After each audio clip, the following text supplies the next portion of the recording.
Coríntios, capítulo de número 11. Louvado e exaltado o nome do Senhor Jesus Cristo.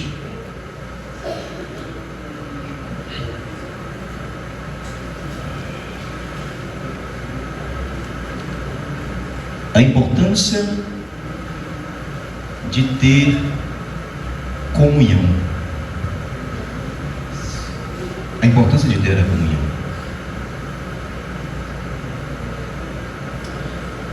E se observarmos o capítulo de número 11, quando Paulo está escrevendo a igreja de Coríntios, ele vai introduzir algumas instruções, porque na igreja de Coríntios estava tendo a ceia de qualquer forma, e o que estavam tendo ali não era a comunhão com o corpo de Cristo.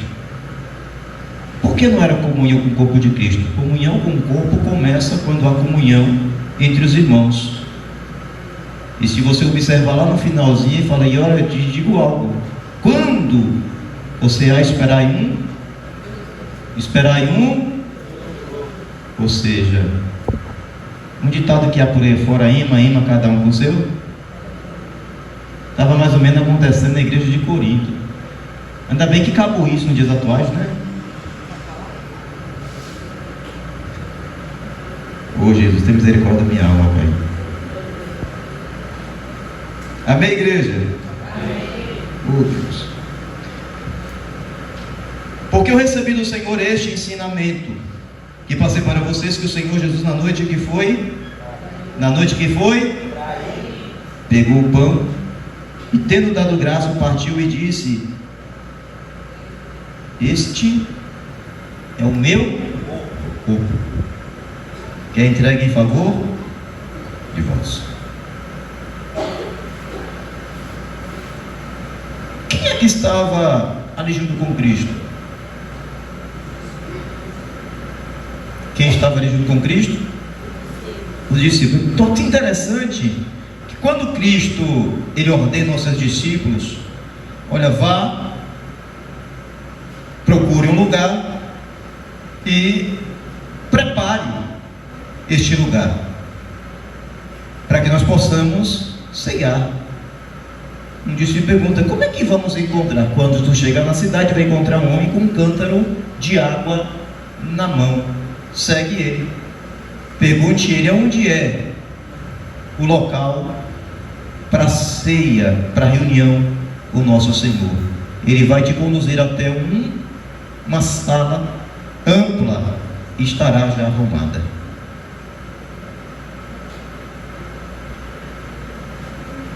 E nesse conceito a gente vai entendendo que Cristo não faz nada, ou não nos ordena a fazer nada, sem que antes tenha preparado tudo e todos.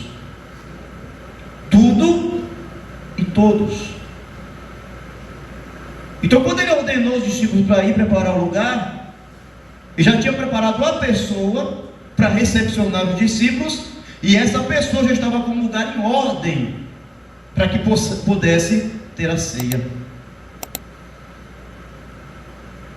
Os dois se conheciam, o dono da casa e os discípulos? Não. Vai encontrar um homem. Se ele se conhecesse, Cristo ia falar: você vai encontrar fulano lá, que é teu amigo, que você já conhece. Vai encontrar um homem na entrada da cidade com um cântaro na mão. Então eles não se conheciam. Mas quando usou a palavra o Senhor, onde é o lugar que nós iremos cear, que iremos reunir, ele conduziu até a sala, porque quando falou o Senhor, automaticamente houve comunhão ali. Porque dependendo de qualquer coisa, o Espírito de Deus não estava na vida daquele homem, mas visitou este homem e pediu para ele colocar a casa em ordem, para que houvesse a ceia.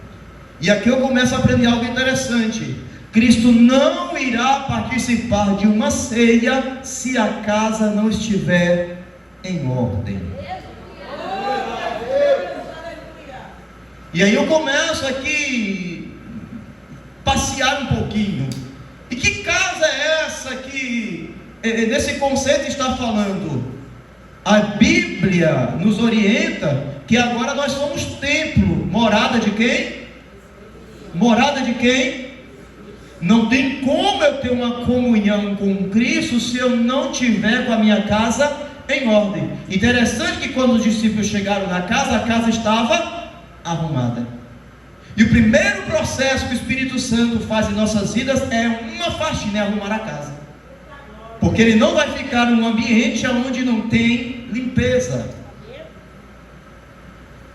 Então o primeiro processo aqui, presbítero Gilvan, que eu entendo, é que para haver comunhão entre ambos é necessário uma faxina. Resíduo não pode ficar, né? Sujeira não pode ficar, aleluia. E aí trazendo para o contexto espiritual, que tipo de resíduo e sujeira é essa? Não pode ter pecado, não pode ter inveja, não pode ter idolatria, não pode ter fofoca, não pode ter porfia, não pode ter engano. Tem crente na casa aí, irmão? Glória a Deus. Amém, irmãos? Amém. Ô Jesus, dá-me força. Então é necessário haver uma faxina. E aí alguém pergunta, mas pastor, como é que eu faço essa faxina? Se tu pecou contra teu irmão, procure ele, converse com ele e resolve o problema. Se o pecado é algo entre tu e o Espírito Santo, oh meu irmão, dobre o teu joelho e resolva o problema. Se o pecado é complicado, é necessário uma confissão, procure teu pastor, sente com ele e resolve o problema. O que não pode é haver ou achar que dá para poder cear ou participar da ceia do Senhor com a casa bagunçada, porque se não tem presença do Espírito Santo, o que fazemos aqui é nulo. Se for comer do pão e beber do cálice sem discernir que se trata do corpo e do sangue do Senhor, comete pecado contra o corpo e contra o sangue. Aí o negócio fica estreito.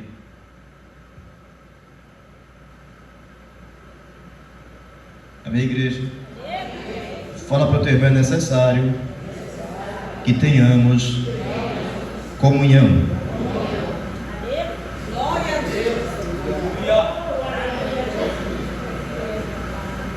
A Páscoa do Senhor, ou a Páscoa, era a festividade mais sagrada no ano religioso judaico.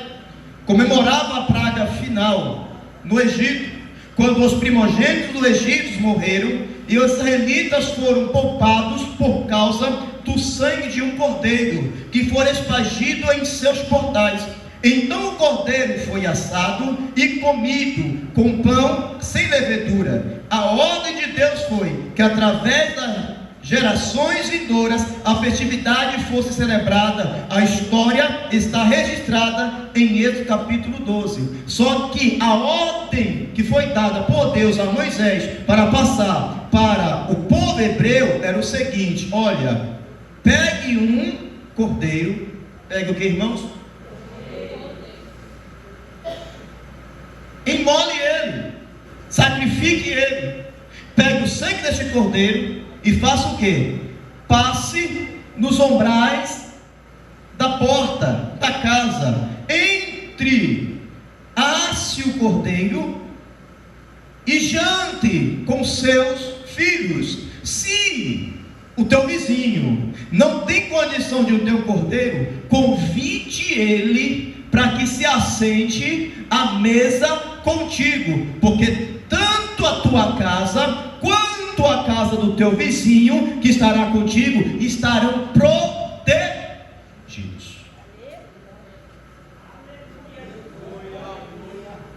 Essa passagem passa um pouco batido, mas nesse exato contexto, quando Deus dá ordem a Moisés e Moisés passa ao povo, Deus já estava falando aqui no contexto o que? Eu vou vir para os meus, eles não vão querer nada comigo, porém os estrangeiros vizinhos vão me receber, não porque tenho cordeiro, aleluia, mas porque a graça também vai alcançá-los. E quem é este vizinho? Quem é estrangeiro? Sou eu, é tu que aqui está. Não temos sangue judaico, não temos sangue do povo hebreu, mas temos sangue de Cristo espargido sobre a nossa vida. E aí, nesse contexto, como é que eu vou participar do corpo e do sangue do Senhor se eu não tenho comunhão com meu irmão? Sendo que o ato aqui acontece em um processo de querer ligar o homem a Deus por intermédio do sangue.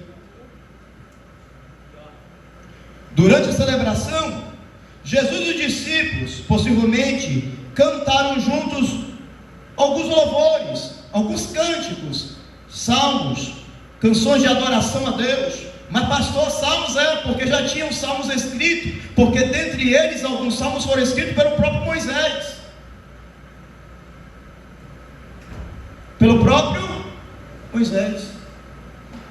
Então as pessoas ali adoravam a Deus. Eu não sei se o senhor já teve a curiosidade de pegar os louvores cantado na língua hebraica, na língua judaica, que você vê que coisa linda. Ou então você baixa ali os salmos cantados. Meu irmão, quando você está aí pela madrugada e começa a ouvir aquilo devagarzinho, baixando perto do teu ouvido, é um ambiente de glória que te envolve, é algo fora do comum. Agora imagina aquele povo celebrando a liberdade deles, sabendo que em poucas horas eles iriam sair dali, sabendo que o anjo do Senhor iria passar dentro do Egito e ia tocar nos primogênitos que não tivessem o sangue do cordeiro nos umbrais da casa, e através disso ia haver a libertação. Este povo está celebrando, está cantando, está em festa, glorificando, exaltando, proclamando. Aí quando nos reunimos é momento para termos festa, salmos, cânticos, adoração. Tem gente no século atual que vai para a ceia amargurado com alguma coisa, chateado com alguma coisa,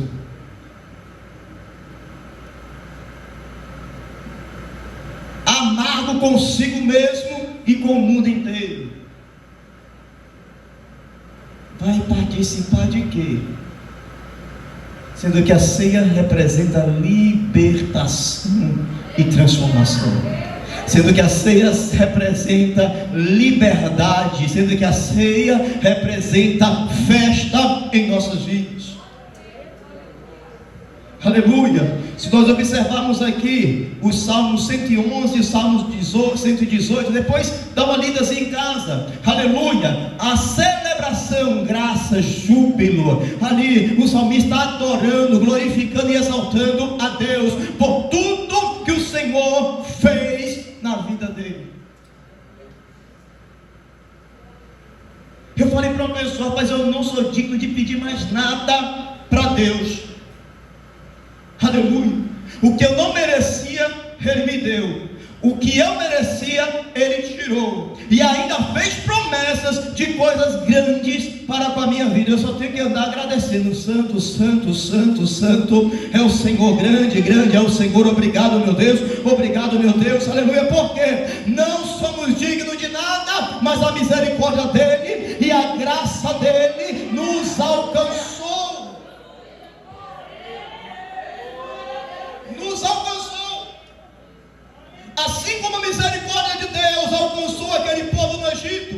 E que coração duro tinha aquele povo no Egito, vendo Deus operar maravilhas por intermédio das pragas que foram enviadas no Egito, e Deus falando o que ia fazer. Este povo sai dali ainda com o coração endurecido perante ao mar vermelho. Aleluia.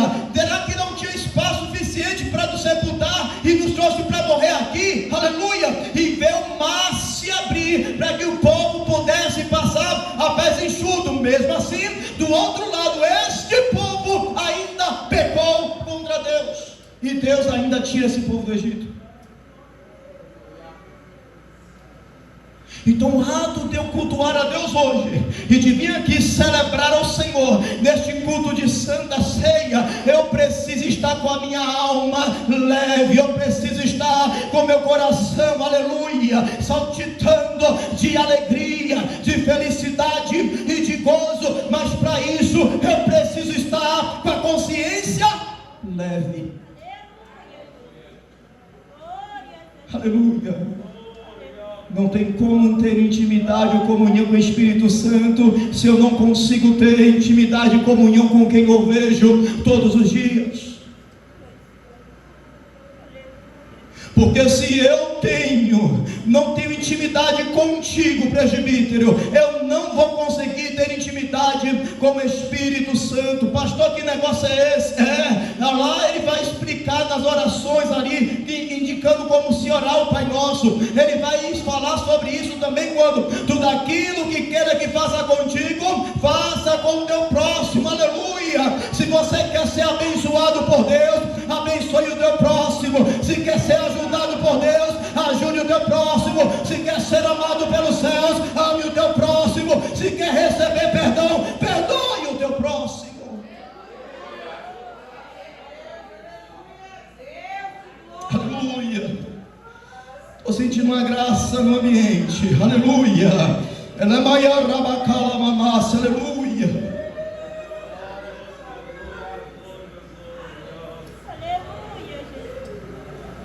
Eu fico imaginando os egípcios olhando aquele povo, depois de ter trabalhado o dia inteiro na escravidão, sair dali, pegar o cordeiro, imolar este cordeiro, um convocando o outro. Você tem um cordeiro? Eu não tenho, então hoje você é meu convidado na minha casa. Você tem um cordeiro? Não, você é convidado na minha casa. Aleluia, aleluia. Nós vamos sentar mais tarde e vamos cantar, vamos cultuar a Deus, vamos recitar os mandamentos, as ordenanças do Senhor, aleluia, lembrar de tudo que Ele fez, porque está chegando a hora da promessa dEle em nossas vidas se cumprir. E que promessa é essa? Ele vai nos tirar do charco, do lodo, do lamaçal do pecado, vai nos tirar de dentro do Egito, aleluia, onde nós somos escravos, e vai nos levar para servir a Ele em adoração, porque Ele quer estar conosco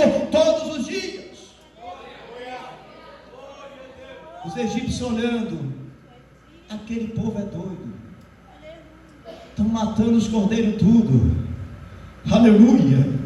E eu fico imaginando a noite, enquanto alguns queriam dormir e descansar, tá os israelitas, tá os hebreus, aleluia, adorando e glorificando ao nome do Senhor, cantando, ceando em comunhão um com o outro, aleluia, porque naquela mesma noite, após eles deitarem para descansar, o anjo do Senhor ia andar dentro do Egito, aleluia, enquanto no outro dia, alguns levantam chorando, outros levantam glorificando, porque quando foi no quarto e olhou, o primogênito estava vivo, o primogênito estava vivo, o primogênito estava vivo. Talvez eles disseram: grandes coisas fez o Senhor por nós e por isso estamos alegres. Enquanto de um lado estava havendo luta, quem está na presença, quem está na proteção, quem está no fio ligado com o Senhor, está adorando, está adorando, está adorando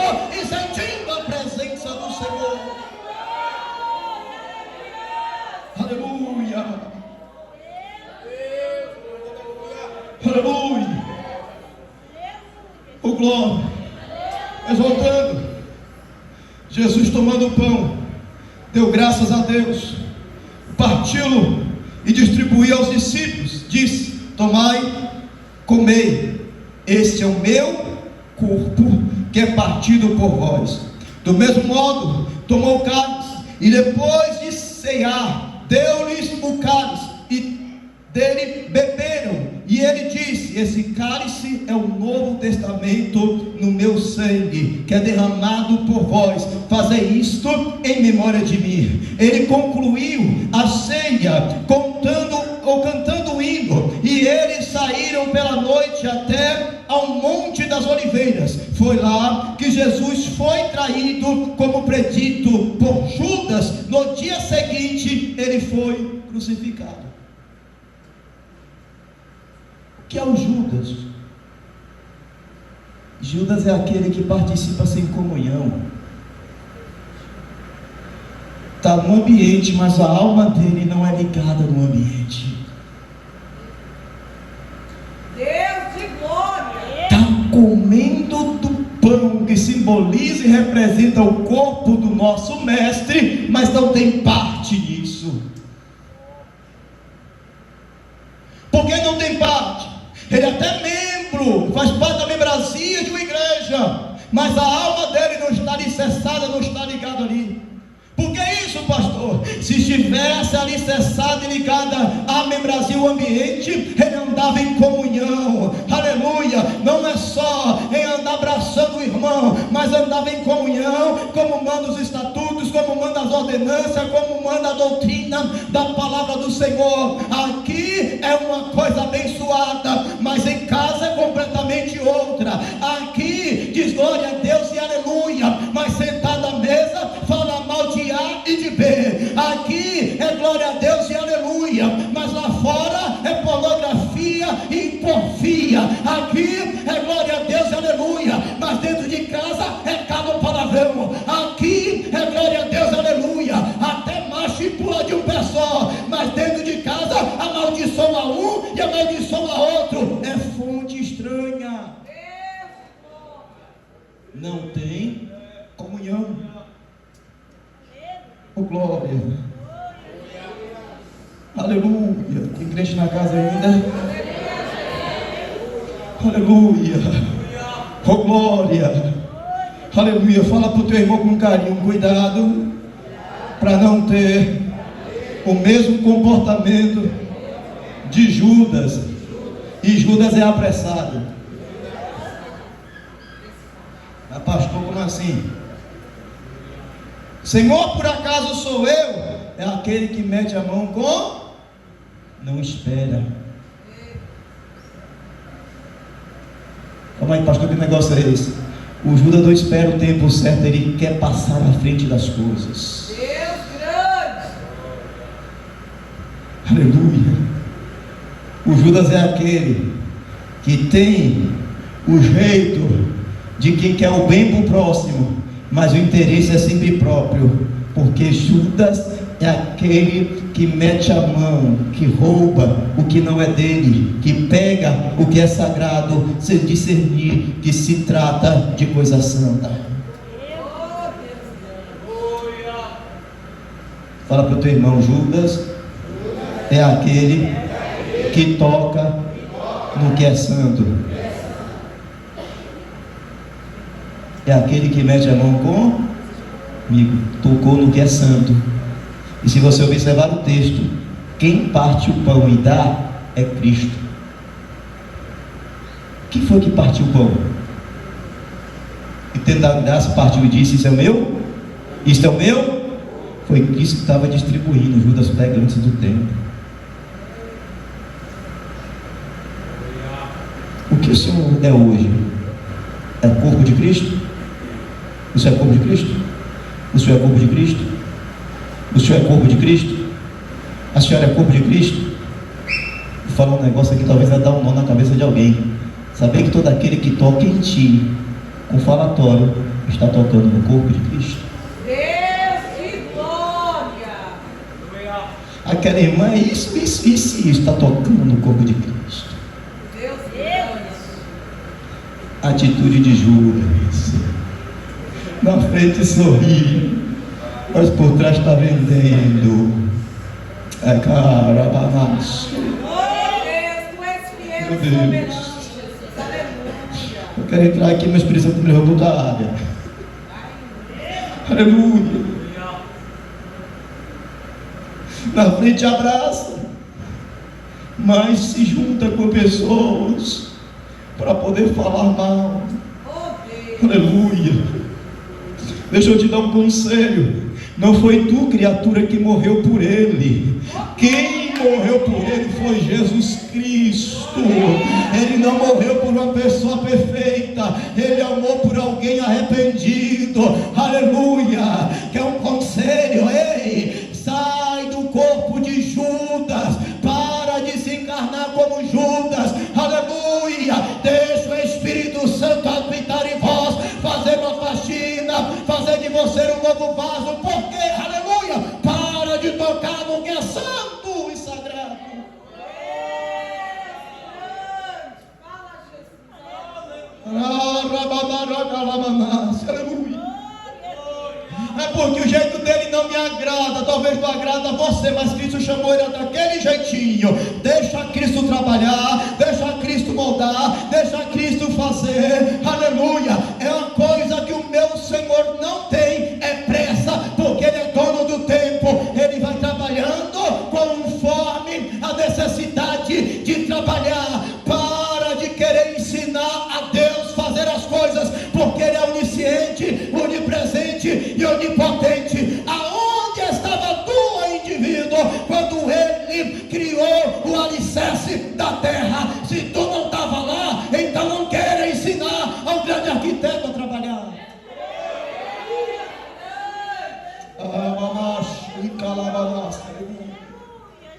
Oh glória, aleluia, aleluia. No dia seguinte ele foi crucificado. Ele foi crucificado. É interessante que quando ele está no monte orando, ele volta e os que foram com ele está dormindo.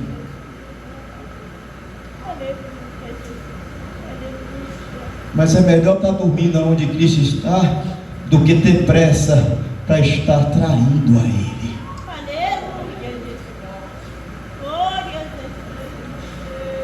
Será que não pode passar uma vigília comigo?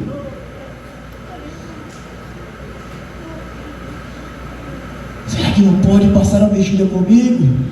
Mas ele volta para orar.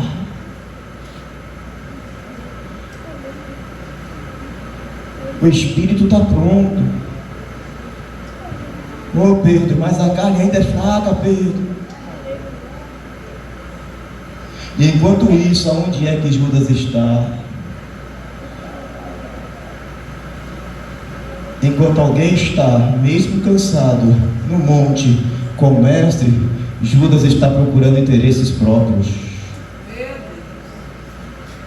Enquanto alguém sai do trabalho, cansado, toma um banho, podia dormir hoje, mas hoje é Santa Ceia, não posso faltar. Tem alguém, poderia estar aqui, mas está preocupado com o interesse próprio. Falamos que hoje é Santa, aleluia. Judas não se preocupe em estar no meio ou em comunhão com o corpo do Senhor. Voltei. Os relatos da ceia do Senhor são encontrados no Evangelho em Mateus 26, do 26 ao 29, Marcos 14, do 17 ao 25, e Lucas 22, do 7 ao 22, e também João 13, do 21 ao 30. O apóstolo Paulo escreveu a respeito da ceia do Senhor por divina revelação em 1 Coríntios capítulo 11, do versículo 23 ao 29. Isto foi porque Paulo não estava obviamente presente quando Cristo o instituiu, ou Cristo celebrou a ceia, mas o Espírito Santo que habitava Paulo ensinou. Porque eu recebi do este ensina, que passei para vocês, que o Senhor Jesus, da noite em que foi traído, pegou o pão e deu graças a Deus. Paulo não viu Cristo celebrando a ceia, mas o Cristo, por intermédio do Espírito Santo, orienta Paulo como é que se conduz a ceia. Mas se observarmos aqui, aleluia, no versículo de número 17, louvado e exaltado o nome do Senhor, no capítulo 11, está escrito assim: nas instruções que agora vou dar a vocês, eu não posso elogiá-los, pois as suas reuniões de adoração fazem mais mal do que bem. Olha o que Paulo está falando com o povo em Coríntios. A vossa reunião de adoração faz mais o mal do que o bem. Por quê? Não tem união, não tem comunhão. Futuca teu irmão para ele não dormir, que ele está meio cochilando. Aleluia. Você pode pular. Fala com ele, você pode sapatear. Você pode até se balançar. Mas se não amar o teu próximo, o teu culto faz mal.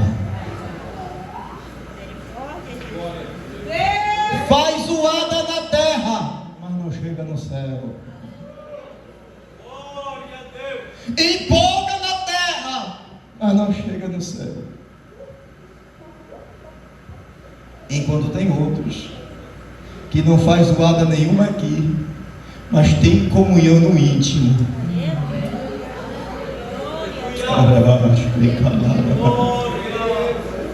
Aleluia. Ele está sentadinho, mas o corpo está tremendo. Aleluia. Ele está sentadinho ou sentadinha ali, mas por dentro está pegando fogo. Aleluia. Oh glória. E o Espírito Santo está falando ao seu íntimo. A vontade é de chorar, a vontade é de bailar. Aleluia. Ele parece aqueles crentes Toyotinha Bandeirante. Aleluia. Está funcionando e tremendo tudo. Aleluia. Oh meu irmão, o íntimo dele está conectado com o céu, e o céu conectado com ele. Daqui a pouco do lado direito dele tem alguém sentindo a mesma coisa, do lado esquerdo dele tem alguém sentindo a mesma coisa. O que é isso? É porque quem está conectado no céu consegue distribuir na terra também. Quem está conectado no céu consegue distribuir na terra também. Oh glória. Aleluia. Aleluia. Aí Paulo incluiu uma afirmação encontrada nos evangelhos: portanto, qualquer que comer este pão ou beber o cálice do Senhor indignamente será culpado do corpo e do sangue do Senhor. Mas por que Paulo inclui isso? É porque quando Paulo entende e olha para a igreja de Coríntios, ele está vendo, esse povo está fazendo no nome do Senhor, mas é dos lábios para fora, está se cumprindo. Eles dizem que me ama da boca para fora, mas o coração está longe de mim. Já vê aquele negócio tal do sepulcro caiado? Por fora está pintadinho e está bonito, mas cava ali para ver se não tem podridão. Tem crente na casa ainda. Oh glória. Aleluia. Não está nos evangelhos, mas Paulo é necessário incluir isso para orientar a igreja de Coríntios. Não me responde não, mas será que estamos hoje diferente da igreja de Coríntios?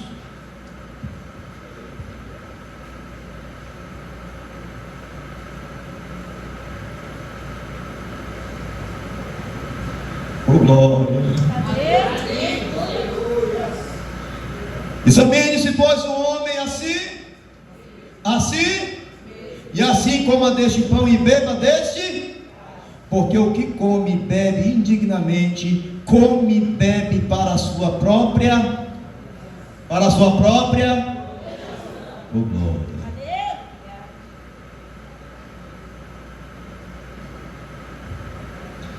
Aí eu nem preciso te julgar, nem preciso te examinar. Eu tenho que estar ocupado cuidando e examinando a mim mesmo. Porque aquele que faz indignamente não está condenando quem está em volta, mas está condenando a si mesmo. Mas ninguém sapateia, né, irmão? Oh glória. Podemos perguntar: o que significa participar do pão e do cálice indignamente? Pode significar ignorar o verdadeiro significado do pão e do cálice do Senhor, e se esquecer do tremendo preço que o nosso Salvador pagou por nossa salvação. Ou pode significar permitir-se que a cerimônia se torne um ritual morto e de forma ou informal, ou vir à mesa com pecado não confessado. Para guardar as instruções de Paulo, cada um deve examinar a si mesmo antes de comer do pão e beber do cálice, em observância ao aviso que é nos dado. Aí tem um amigo falando: nessa hora o pastor lava as mãos. Aí alguém pode perguntar: por que é que o pastor colocou essa bacia? E aí nesse momento ele lava as mãos.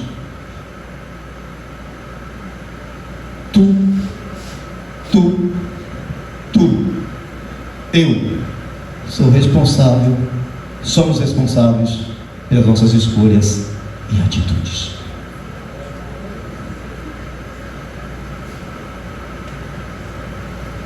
Não é porque fulano estava ali errando e falhando, foi. Mas não foi fulano que morreu por você na cruz.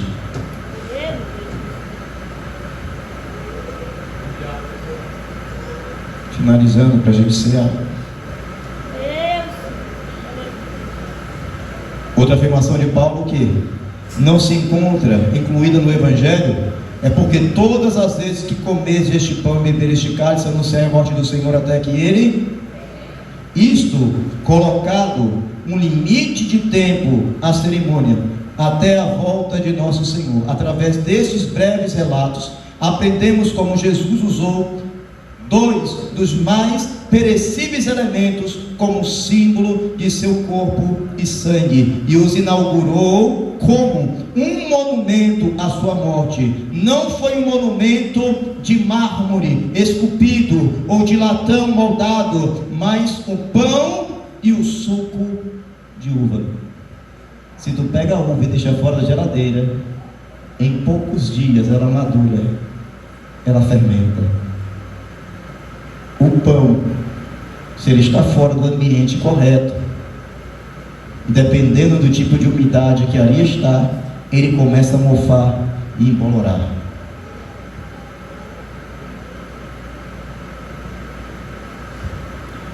Enquanto tem alguns que estão se eternizando com prata, com ouro, o meu Salvador se eterniza, se simbolizando como o pão e o suco.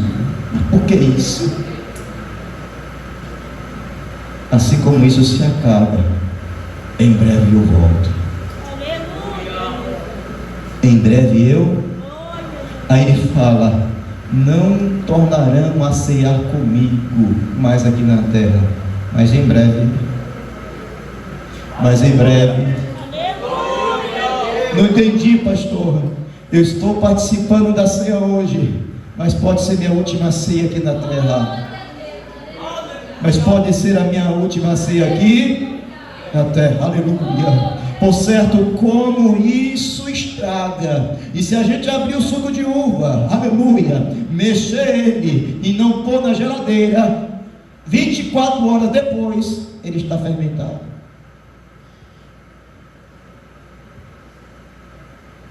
Ele está fermento? O que é isso? É para ser na hora, no tempo, na ordenança. E não faça com isso depois, porque eu faço novo algo em vossas vidas.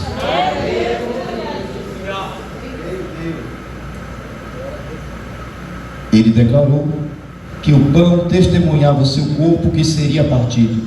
Não houve sequer um osso partido, mas seu corpo estava tão terrivelmente moído que dificilmente se reconhecia.